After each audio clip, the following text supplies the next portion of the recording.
प्रणाम।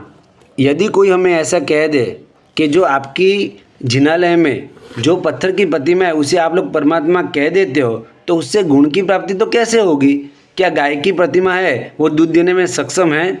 तो इसका समाधान पूज्य अभयशेखर श्रीसर जी महाराजा ने अपनी पुस्तिका में रखा है कि यदि हम ऐसा जाप करें कि हे गाय हे गाय हे गाय, तो क्या वो दूध देगी?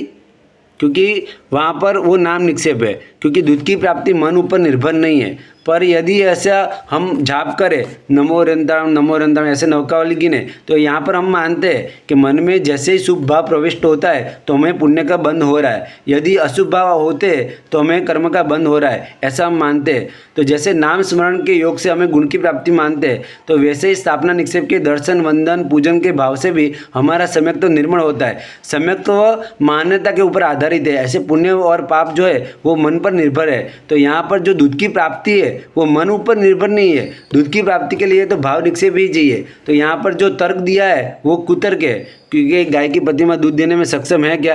तो गाय की प्रतिमा तो दूध नहीं देगी। तो ऐसे नाम योग है, नाम गाय का नाम है तो वो भी दूध नहीं देगा। तो यहाँ पर जो स्थापना निक्षेप है उसका महत्व कुछ कम नहीं हो जाता।